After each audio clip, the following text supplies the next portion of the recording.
Muy bien, les voy a pedir si me acompañan a abrir sus Biblias al capítulo 2 del Evangelio de Lucas. Vamos a tomar este texto como referencia el día de hoy.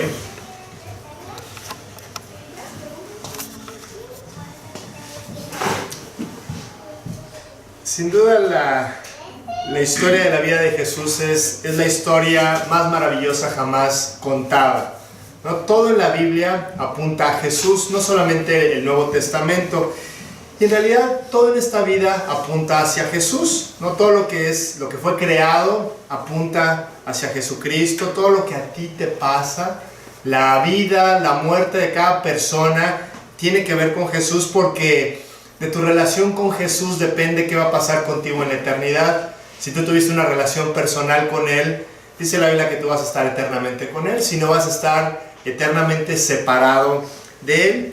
Entonces vemos que la Biblia... claro, perdón. Vemos que todo en esta vida tiene que ver con Jesucristo. Y cuando nosotros leemos la historia de la Navidad, principalmente en el Evangelio de Mateo y de Juan, tendemos a pensar que Dios lo que está haciendo es describir lo que pasó con Jesús en aquella época, hace 2000 años, ¿no? Todos los acontecimientos, toda la historia del nacimiento de Jesús, y no nos damos cuenta de que realmente la Navidad y el nacimiento de Jesús tiene que ver mucho con nosotros. Todos los personajes, los elementos que Dios describe en su palabra del nacimiento tienen que ver con nosotros, y es lo que vamos a ver el día de hoy. Según de Timoteo 3:16 dice: toda la escritura es inspirada por Dios y útil para enseñar, para redarguir, para corregir, para instruir en justicia, a fin de que el hombre de Dios sea perfecto, enteramente preparado para toda buena obra. Y cuando tú lees este tipo de pasajes, tú te das cuenta de que Dios en ningún lugar nos menciona que la Biblia fue escrita solamente para informarnos, o para llenarnos de conocimiento, o para platicarnos de historia, o de literatura, o de lo que tú quieras. Aquí nunca dice que la escritura fue inspirada por Dios y es útil para que nosotros aprendamos más, o para que tengamos una mayor cultura. Para nada. Dice que la Biblia tiene que ver con nosotros, tiene que ver con nuestras propias vidas. Y bueno, pues el nacimiento de Jesucristo no es la excepción. Tiene que ver con nosotros. La Biblia definitivamente describe el nacimiento de Cristo con mucho detalle, nos narra los acontecimientos históricos, pero Dios va mucho más allá al poner todos los detalles que puso en su palabra. Vamos ahora sí a leer el capítulo 2 de Lucas. Vamos a leer los versículos 1 al 15. Aconteció en aquellos días que se promulgó un edicto de parte de Augusto César que todo el mundo fuese empadronado. Este primer censo se hizo siendo Cirenio gobernador de Siria, e iban todos para ser empadronados, cada uno a su ciudad. Y José subió de Galilea, de la ciudad de Nazaret, a Judea, a la ciudad de David, que se llama Belén, por cuanto era de la casa y familia de David, para ser empadronado con María su mujer, desposada con él, la cual estaba encinta. Y aconteció que estando ellos allí se cumplieron los días de su alumbramiento. Y dio a luz a su primogénito, y lo envolvió en pañales, y lo acostó en un pesebre porque no había lugar para ellos en el mesón. Había pastores en la misma región que velaban y guardaban las vigilias de la noche sobre su rebaño. Y aquí se les presentó un ángel del Señor, y la gloria del Señor los rodeó de resplandor, y tuvieron gran temor. Pero el ángel les dijo: no temáis, porque he aquí os doy nuevas de gran gozo que será para todo el pueblo. Que os ha nacido en la ciudad de David un Salvador, que es Cristo el Señor. Esto os servirá de señal: hallaréis al niño envuelto en pañales, acostado en un pesebre. Y repentinamente apareció con el ángel una multitud de las huestes celestiales que alababan a Dios y decían: gloria a Dios en las alturas, y en la tierra paz, buena voluntad para con los hombres. Bueno, pues nos vamos a trasladar a esa época. Hace 2000 años, era una época en donde el imperio que gobernaba el mundo prácticamente era el imperio romano.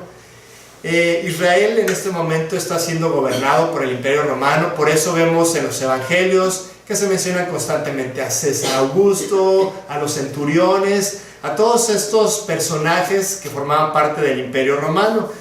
Y dice el versículo 1, aconteció en aquellos días. Y es importante detenernos en esta frase que Dios usa, porque para Dios eran días muy especiales. No está hablando como un día normal, como en esos días. Realmente Dios aquí está hablando de los días que Él tanto había estado esperando para poder mandar a Jesucristo a cumplir este proyecto de redención del ser humano. Y en este momento lo que hace Dios es mover el corazón de César Augusto para que hiciera un censo como los que se hacen hoy el día, no nada más que no iba el INEGI a tu casa a censarte y a ver quién eras y cuántos años tenías, sino que ellos tenían que ir al INEGI.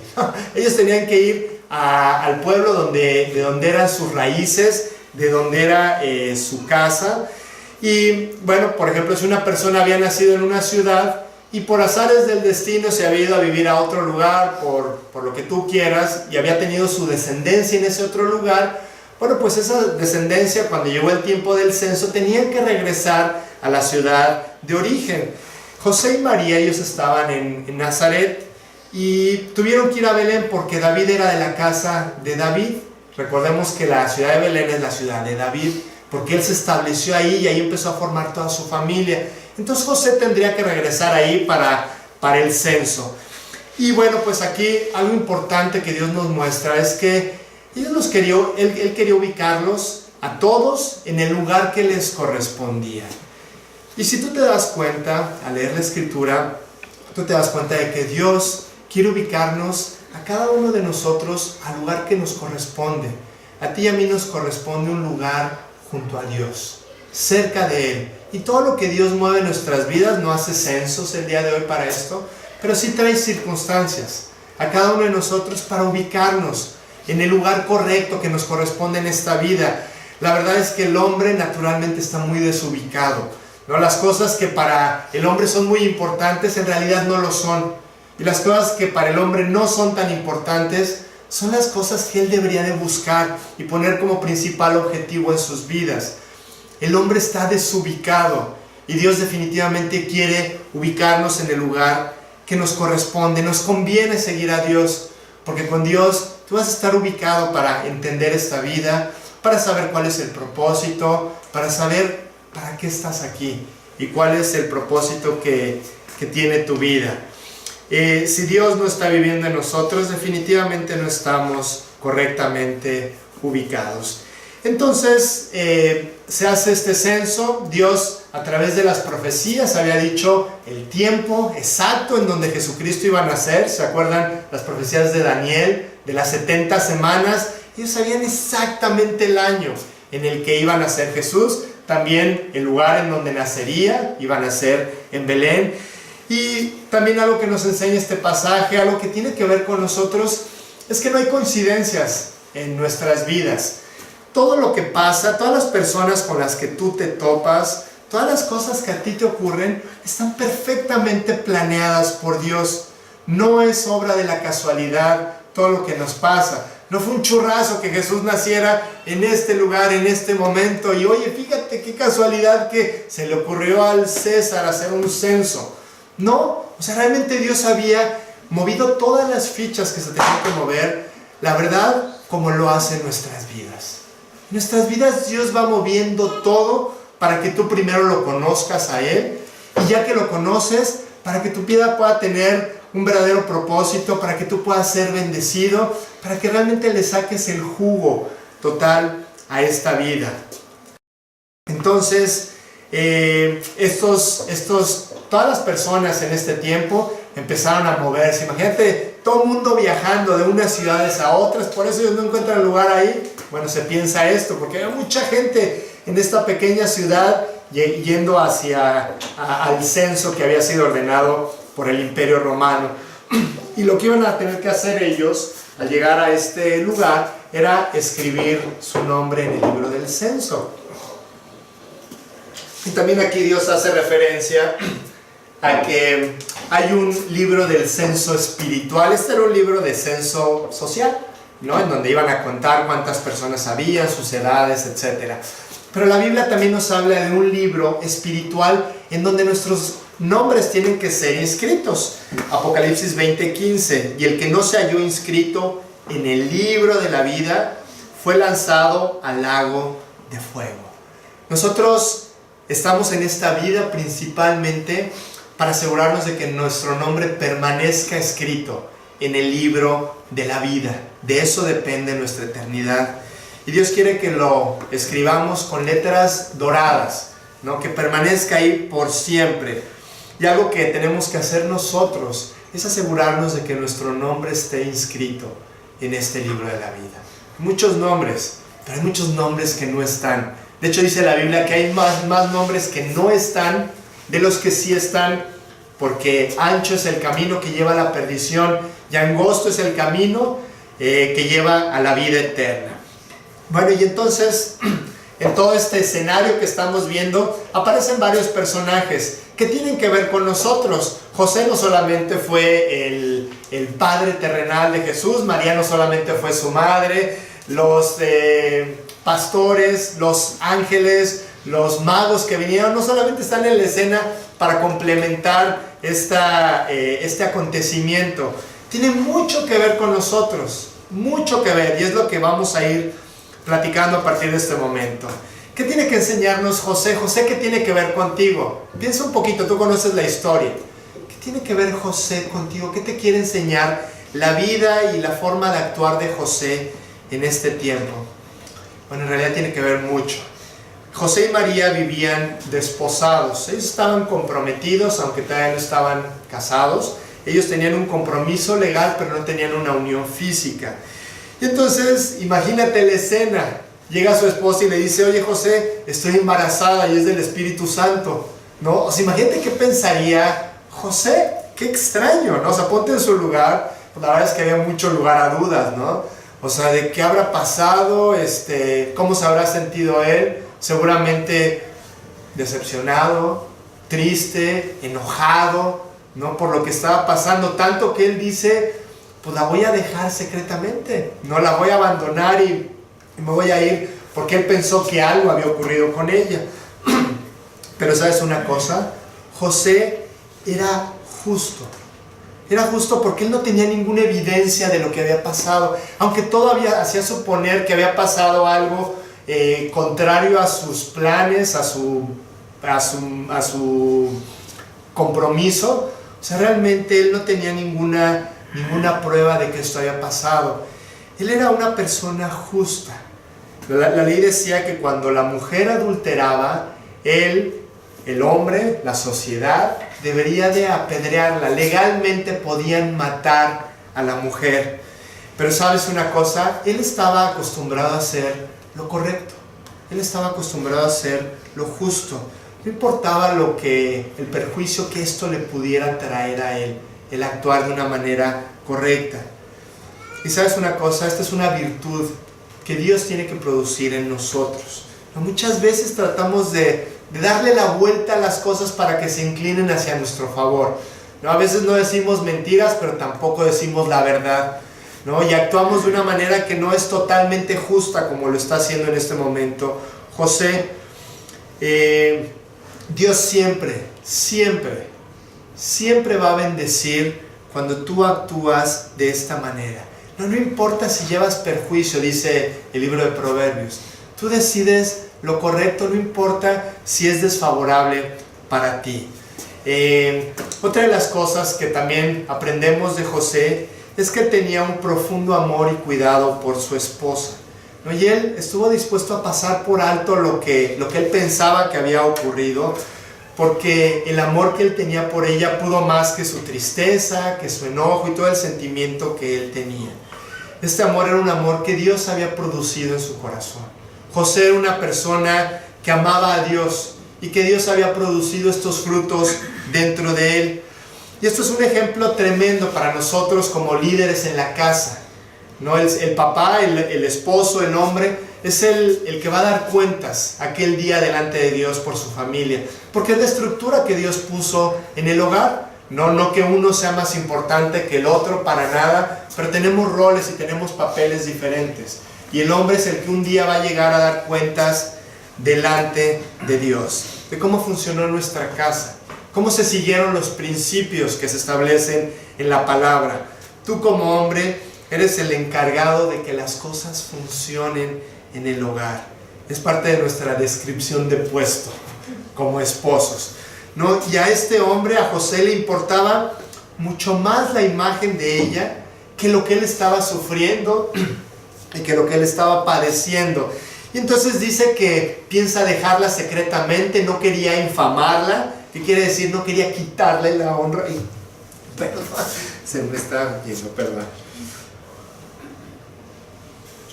No quería quitarle la honra a ella, la honra que él tenía por su mujer, por su futura mujer, estaba por encima de todas las cosas.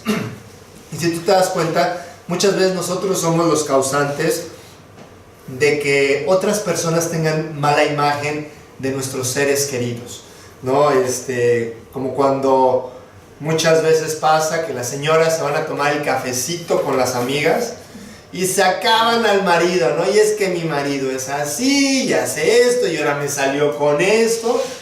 Y ellas están haciendo todo lo contrario a lo que José nos está enseñando aquí. Eso entre creyentes no se vale. No se vale hablar mal de nadie, especialmente de la gente que vive en tu casa, ¿no? Como esposo también te puedes estar quejando con tus cuates de tu esposa, que no me atiende como debería, que ahora está haciendo el otro, ¿no? Y finalmente la imagen que tú estás produciendo en otras personas es una imagen que se va a quedar ahí, ¿no? Por mucho que después tú trates de arreglar esa imagen, la verdad es que ahí se va a quedar. Somos muy influenciables. Ya ves que tú no conoces a una persona, pero solamente por lo que te han dicho esa persona, ya la tachas de lo que tú quieras, porque eso fue lo que te dijeron, ¿no? Como también con nuestros hijos, podemos estarle diciendo a todo mundo que nuestros hijos son así, que no obedecen y que son flojos y que son lo que tú quieras. O a nuestros amigos les podemos decir de nuestros papás, ¿no? Entonces, el punto aquí es, tú tienes que honrar a la gente que vive contigo principalmente y obviamente a toda la demás. Pero nunca hables mal de tu familia, nunca hables mal de tu esposa. Hónrala. José está dándonos un ejemplo precioso. Honrarla por sobre todas las cosas. Si no vas a hablar bien de una persona, mejor no hables. También nos da un tremendo ejemplo de obediencia, ¿no? Aquí cuando él está en esta situación de ¿qué fue lo que pasó? Pues la voy a ir a dejar, la voy a dejar ahí, me voy a ir secretamente. Y él tiene este sueño en donde un ángel le dice, oye, espérate, no, ella tiene razón, lo que te está diciendo sí es cierto, ¿no? Entonces recíbela. Y dice que en ese momento él recibió a su esposa de nuevo. Él regresó esa idea y ese amor que él tenía por ella. Él regresó a la situación normal, a la vida de esta pareja. Posteriormente, cuando nace Jesús, tiene una visión también, o tiene un sueño más bien, y Dios le dice, ¿sabes qué? Llévate al niño a Egipto, porque lo quieren matar. Herodes quiere matar a todos los niños. Y dice el pasaje que él se levantó de noche y se fue a hacer lo que Dios le estaba pidiendo. Después tiene otro sueño donde Dios le dice, ya se murió Herodes, ya regresa. Entonces tú ves que José estaba acostumbrado a obedecer. Todo el tiempo obedecía, él no ponía peros, él siempre que Dios le decía algo, él obedecía. Esto es un hábito precioso que nosotros estamos llamados a tener, obedecer sin cuestionar a Dios. Nos pasamos en muchas ocasiones cuestionando a Dios, ¿por qué esto? ¿Y por qué el otro? Y no te entiendo, ¿no? Cuando lo que tendríamos que hacer es decirle, sí Dios, en este momento lo voy a hacer. José estaba acostumbrado a hacer esto. Si nosotros no obedecemos a Dios, no somos diferentes a nadie. No somos diferentes a cualquier otra persona que no tiene a Dios. La obediencia es lo que hace que una persona brille y que una persona pueda reflejar la luz de Dios. También en nuestra escena, por supuesto, está María. María es una pieza fundamental en esta escena del nacimiento de Jesucristo. Y nos dice el pasaje que Dios decidió poner a Jesús dentro de ella, de la misma manera que Dios quiere nacer en nuestras vidas. Dios se la pasa toda la vida del hombre tratando de que esto ocurra, que así como Cristo fue colocado en la persona de María, se ha colocado en la persona de cada una de las personas. Yo por eso te decía que la historia de Jesús es la historia más maravillosa jamás contada. O sea, ¿cómo a Dios se le ocurrió esto? ¿No? Nacer en la vida de una persona, Dios tan grande, tan majestuoso, con todas las características que Él tiene, decidió entrar a vivir al corazón de las personas, ¿no? Cuando Él envía a Cristo, Él no solamente decide que pues, un día por ahí empezó Jesús a caminar por las calles de Jerusalén y empezó con su proyecto de redención. No, Él empezó desde nada, desde siendo un par de células que se empezaron a multiplicar y nació como cualquier otra persona. Él decidió que así ocurriera para que posteriormente ocurriera en el corazón de cada persona. Fue algo sobrenatural todo lo que rodeó el acontecimiento del nacimiento de Jesús, de igual manera que es sobrenatural el que Dios pueda vivir en nuestras vidas y pueda guiarnos en cada paso que nosotros damos. María tiene que ver con nosotros, lo que pasó en ella quiere que pase también en nosotros. También vemos la honestidad que esta mujer tenía. Es impresionante. Cuando a ella le anuncian que van a ser el Redentor en ella, dice: y mi espíritu se regocija en Dios mi Salvador, porque ha mirado la bajeza de su sierva.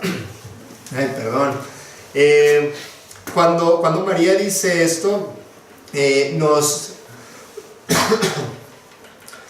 nos muestra que ella está reconociendo algo que al ser humano en muchas ocasiones le cuesta trabajo reconocer: su condición delante de Dios, ¿no? Cuando habla con Elizabeth en este momento y le dice: no puedo creer que Dios me haya visto a mí, no puedo entender por qué Dios de todos los seres humanos me escogió a mí, cómo se ha dignado a mirar la bajeza de su sierva. Ella está reconociendo la condición de pecado que ella tiene, como la tenemos todos nosotros. Todos los seres humanos tenemos la misma condición de María. En realidad, todos los seres humanos tendríamos que decir: Señor, ¿cómo te has dignado a ver la bajeza que yo tengo en mi vida? Dice la Biblia que no hay justo ni aún uno. Todos se desviaron, a unas se hicieron inútiles. Dice: no hay quien haga lo bueno, no hay ni siquiera uno. Todos nos hemos desviado en nuestras acciones, en nuestros pensamientos, en nuestras actitudes o en los motivos de nuestro corazón. Todos, incluida María. Nada más que a veces no lo reconocemos, pero todos tenemos esta misma condición. Y ella era una creyente con un corazón verdaderamente humilde. Y ella estaba esperando a su Salvador, igual que todos los judíos de ese tiempo. Y ella se conmovió al ver que ese Salvador nacería de ella. ¿Cómo está nuestra honestidad delante de Dios?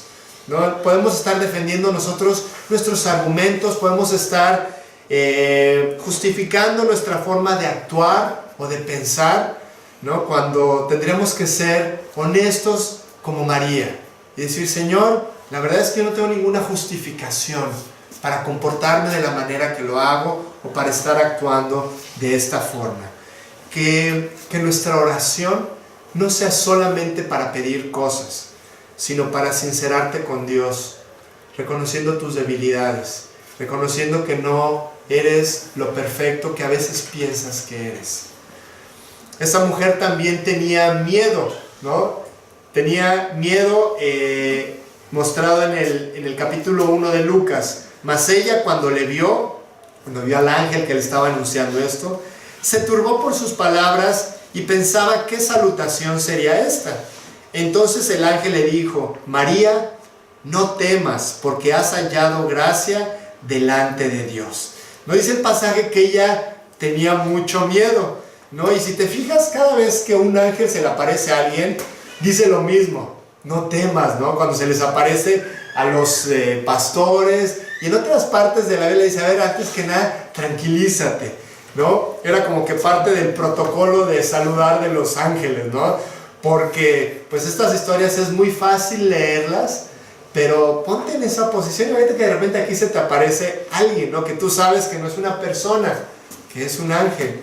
Pues la verdad es que el primer sentimiento que tú tendrías es de temor o de incertidumbre. Eso le pasó a María y por eso el ángel le dice: María, no tengas miedo. Y aquí nos preguntamos algo. Nosotros como creyentes, ¿se vale tener miedo? ¿Se vale tener miedo ante las cosas que nos pasan? Y la respuesta es: por supuesto que sí. Por supuesto que sí. Somos seres con sentimientos, así nos hizo Dios. Es una parte fundamental de nosotros como seres humanos.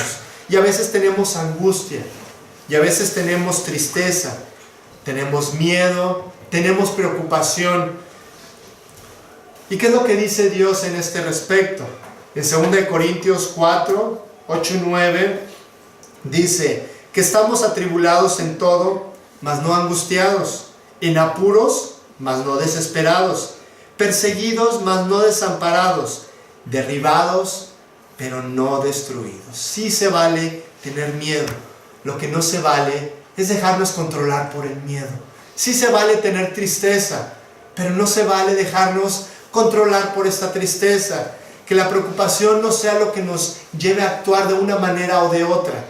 Realmente lo que tenemos que hacer es, cada vez que nosotros nos encontramos en este tipo de situaciones, es ir y ponerlo a los pies de Jesucristo. Que nosotros podamos controlar esto a través de poner nuestra vida en manos de Dios. Dice la Biblia que debemos de llevar cautivo todo pensamiento a la obediencia a Cristo, derribando todas estas estructuras que hay en nuestra mente y en nuestro corazón y poniéndolo a los pies de Dios. Me acuerdo cuando Valeria estaba más chica, mi hija, yo lo que hacía era, la cargaba y a veces subía las escaleras con ella cargando. Entonces ella empezaba a pensar en su mente que se iba a caer. Digo, yo la tenía bien agarrada, por supuesto, y todo, pero ella empezaba a darle vuelo a su imaginación. Y yo le decía: hija, controla tu mente. Controla tu mente. O sea, tú puedes pensar que te vas a caer, o puedes pensar que yo te estoy abrazando, y que yo te estoy cuidando, y que yo te estoy protegiendo. Y Dios nos dice exactamente lo mismo. O sea, tú puedes voltear a ver las circunstancias y ver que están mal, o puedes voltear a ver al dueño de las circunstancias, aquel que te está cargando y te está abrazando en ese tiempo difícil. En ese momento tu perspectiva va a cambiar, tu forma de ver las cosas va a ser totalmente diferente, ¿no? Cuando María, José, los pastores tuvieron miedo, lo que los ángeles les decían era: no te preocupes, vengo de Dios, Dios está aquí con nosotros, no tengas este miedo que naturalmente tienes. Y creo que esta es una buena forma de pensar para nosotros el día de hoy, que nosotros veamos el vaso medio lleno y no medio vacío. Sí, las cosas se ven difíciles a veces las cosas no van como nosotros esperamos, pero acostumbrémonos a voltear a ver al cielo, ¿no? Poner la mira en las cosas de arriba, donde está Cristo sentado a la diestra de Dios. Vemos también que en la escena aparecen ángeles. Estos ángeles que pues en este tiempo tuvieron un montón de chamba, ¿no? Se le aparecieron primero a Zacarías y Elizabeth, después a José, después a María, a los pastores, ¿no? Se les cargó la agenda a los ángeles. Bueno, ellos siempre están trabajando en realidad. Aquí los vemos más. Y realmente ellos eran muy buenos siervos, son muy buenos siervos, ¿no? Ellos jugaron un papel muy importante en la redención de la humanidad, como tú y como yo. Nosotros jugamos un papel muy importante en la redención de la humanidad. No dejes de ver esto, no te acostumbres a vivir tu vida con sus circunstancias y solamente pensando en lo que a ti te afecta. Tú eres una parte muy importante en el proyecto de redención de la humanidad, y no estoy exagerando al decir que tú puedes ser el causante de que muchas personas un día te den las gracias en el cielo por lo que tú hiciste por ellas, por tus oraciones, tu vida, tus actitudes, tu entrega, por lo que tú quieras. El corazón de un creyente debe de ser un corazón de siervo, no esperando toda la vida a ver lo que los demás pueden hacer por mí, no lo que los demás deben de hacer para agradarme, sino pensando en cómo yo puedo servir a los demás. ¿no? Empezando por las cosas espirituales, por supuesto, y extendiendo esto a todos los demás ámbitos. ¿Qué puedo hacer yo por los demás? Esa es la pregunta que yo me debería de hacer. ¿Qué puedo hacer por las demás personas que me están rodeando? Yo nunca he podido encontrar en la Escritura a un ángel preguntándole a Dios, ¿y por qué yo? ¿Por qué no mandas a Gabriel? ¿No? O sabes que Dios, dame chance y voy después. Voy al rato, voy otro día. Pero muchas veces nosotros nos encontramos diciéndole esto a Dios. ¿Por qué tengo yo que perdonar? ¿Por qué tengo yo que amar? ¿Por qué tengo yo que obedecer? Que lo haga el otro. El otro es el del problema. El otro es el que me ofendió. Él es el que tiene la mala actitud. O le decimos a Dios, ¿sabes qué, Señor? Luego te entrego esto. Yo sé que tengo un área en mi vida. Yo sé, tú me has mostrado que hay algo que está mal en mi forma de actuar. Pero no estoy preparado para entregártelo. Dame chance y luego te lo entrego. Eso sí lo hacemos. Los ángeles eran unos siervos preciosos, que siempre estaban dispuestos a actuar de la forma en que Dios les pedía que lo hicieran. Otra de las cosas que los ángeles tienen que ver con nosotros es que ellos nos recuerdan la gloria de Dios. Dice Lucas 2:9, y aquí se les presentó a los pastores un ángel del Señor, y la gloria del Señor los rodeó de resplandor, y tuvieron gran temor, ¿no? Estos ángeles nos recuerdan la grandeza de Dios. Todo lo que Dios toca lo ilumina, lo hace brillar, lo engrandece. Estos ángeles nos recuerdan quién es Dios. Ese Dios que creó, estaba buscando en internet cuántas galaxias hay en el universo. ¿Saben cuántas galaxias hay? Se calcula que 2,000 millones de galaxias, cada una con cientos de miles de millones de estrellas. ¿Te imaginas? Esa es la gloria de Dios. Esta es la grandeza de Dios. Cada una de esas estrellas brillan porque Dios las creó, porque Dios es un Dios de luz. En el principio, Dios creó los cielos y la tierra. Y la tierra estaba desordenada y vacía. Y las tinieblas estaban sobre la faz del abismo. ¿Y qué hizo Dios? Dios dijo, sea la luz. Oye, pero no había sol, no había estrellas, no había creado nada.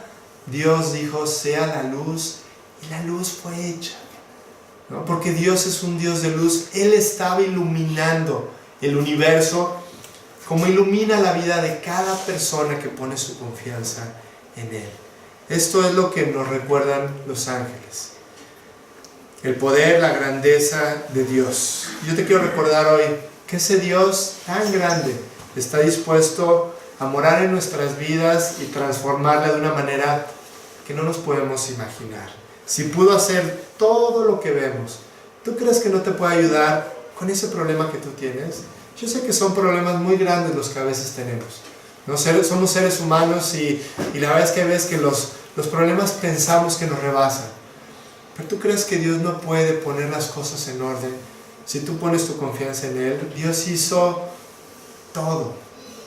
Dios puede con nuestros problemas. Los ángeles también nos recuerdan el cielo.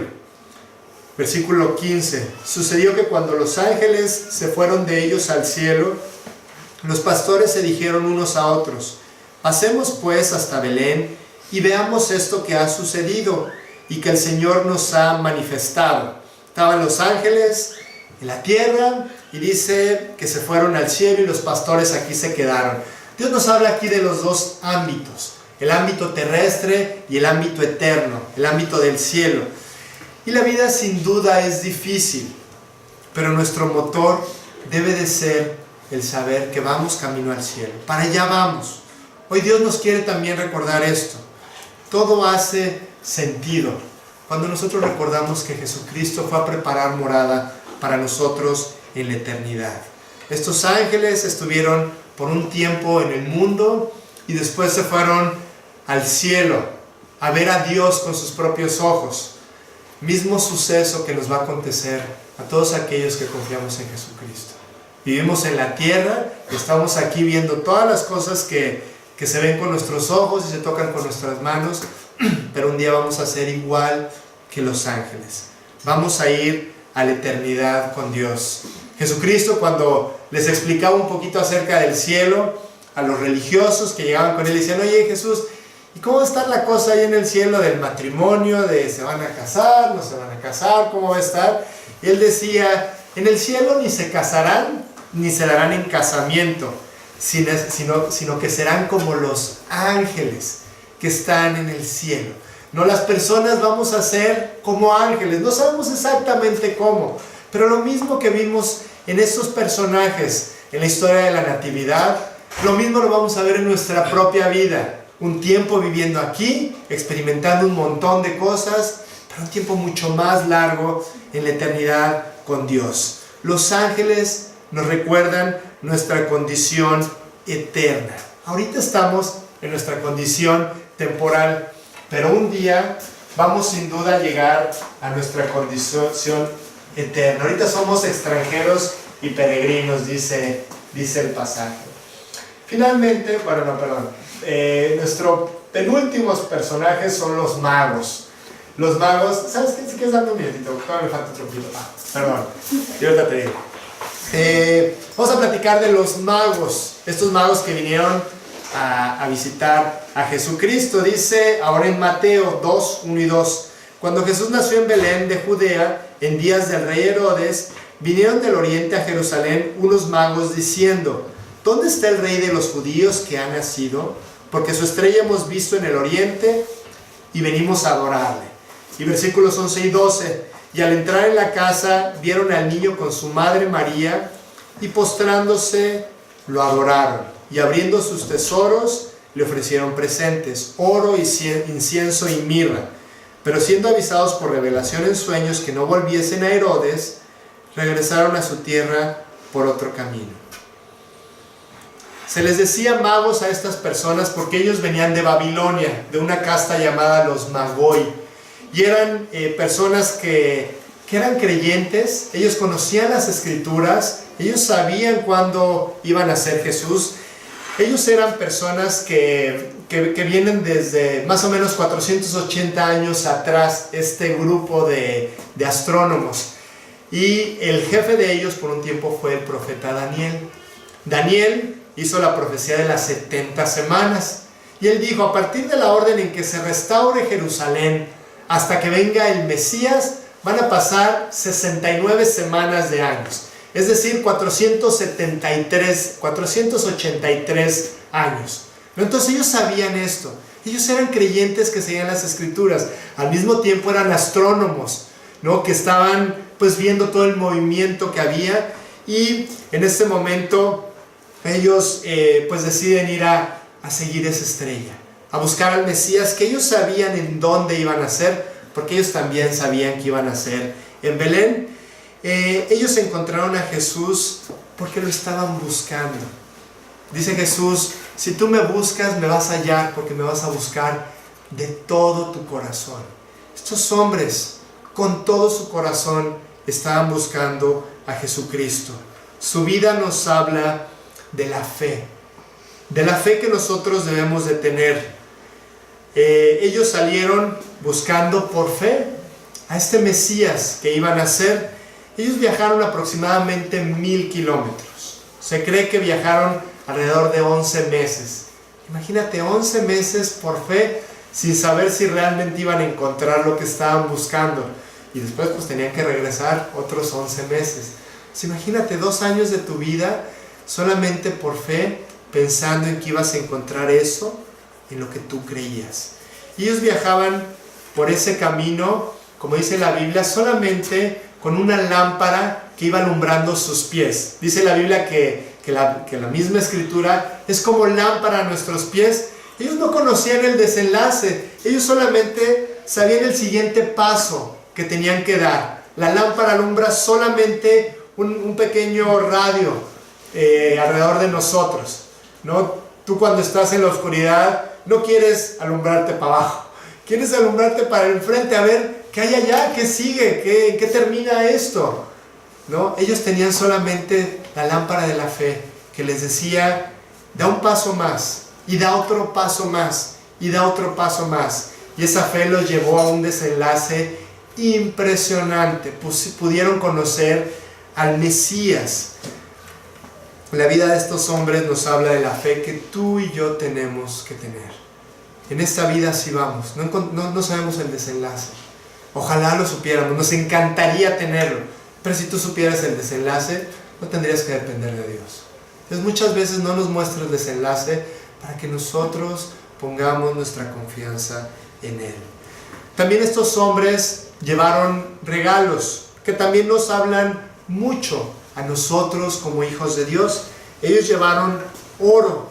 Ese regalo se les daba a los reyes. Por ejemplo, cuando la reina de Saba, cuando ella va a ver a Salomón, lo que hace es llevarle un montón de oro. Era el regalo que se les daba a los reyes cuando los iban a visitar. Ellos con esto reconocían que Jesucristo era el Rey de Reyes y el Señor de Señores. Llevaron incienso también, que representa las oraciones, la adoración que nosotros le damos a Dios. Llevaron mirra, que era un elemento que se usaba para embalsamar a los muertos. Ellos estaban reconociendo que este bebito que apenas estaban haciendo tenía como objetivo principal el morir. ¡Qué historia! ¡Qué historia en donde Dios trajo a un ser cuyo principal objetivo era morir! Morir 33 años aproximadamente después. Estos hombres nos enseñan que Jesucristo es el Rey de Reyes. Tiene que ser el Rey en nuestras vidas. Cuando el Rey está bien, el reino está bien. Cuando tú estás bien con Dios, alrededor de ti las cosas funcionan bien. Hay buenas amistades, hay buenas relaciones, hay prosperidad y bendición alrededor tuyo. Porque tú eres el Rey de tu vida y porque tienes que poner sobre tu vida al Rey de Reyes. Y tienes que aprender a adorarlo con todo lo que haces. Cantábamos precioso hace ratito. Es una forma de adorar a Dios, de decirle lo que Él significa para nosotros cuando le cantamos con el corazón, con nuestras actitudes y nuestras acciones y nuestros cambios. Adoramos a Dios. Nuestra vida tiene que ser una adoración constante a Él. Y finalmente tenemos que aplicar también la mirra a nuestras vidas, recordando que Cristo murió, que Cristo nos dio vida eterna, que carguemos por esta vida la cruz de Jesucristo. Si alguno quiere ser mi discípulo, venga en pos de mí. Como dice cualquiera que quiera ser mi discípulo, tome su cruz y sígame, ¿no? Sígame tomando la cruz de Jesucristo, la cruz de esa misma persona, habiendo muerto a sus deseos y a sus planes y a sus proyectos. Recordemos que Cristo vino a morir para que nosotros también muramos a nuestra antigua vida. Dice Apocalipsis 3:20: He aquí yo estoy a la puerta y llamo. Si alguno oye mi voz y abre la puerta, entraré a él y cenaré con él y él conmigo. Es tiempo de hablar de Jesús ahora, el personaje estelar de la historia. Él nació en un lugar sucio, representando a nuestro corazón. Jesús el día de hoy no está tocando en mesones o en casas, tratando de entrar a nacer ahí. Está tocando en la puerta de cada persona. A veces tú te puedes preguntar, ¿por qué me está pasando esto? ¿Por qué estoy viviendo esto? Y la respuesta es muy sencilla: porque Dios está tocando a tu vida. Si no ha entrado en ella, para entrar en ella. Si ya entró en ella, para que tú le permitas hacer un trabajo de purificación en tu vida. Dios está constantemente tocando a nuestros corazones con todo lo que nosotros vivimos. Ya no está tocando en mesones. Y la pregunta que nos debemos de hacer el día de hoy es: ¿hay lugar en tu vida para Dios? ¿Hay lugar amplio en tu vida para Dios? Dios en este momento tenía un proyecto increíble. No un proyecto para Él, era un proyecto para ti. El vivir siempre contigo. Este solamente era el principio. No, la Navidad no es lo más importante de Jesús. Es todo en la vida de Jesús: su nacimiento, su vida, su muerte, su resurrección. De hecho, solamente 2 de los evangelios narran a detalle el nacimiento de Jesucristo, pero los 4 evangelios narran con toda claridad y con todo lujo de detalle la muerte de Jesús en la cruz.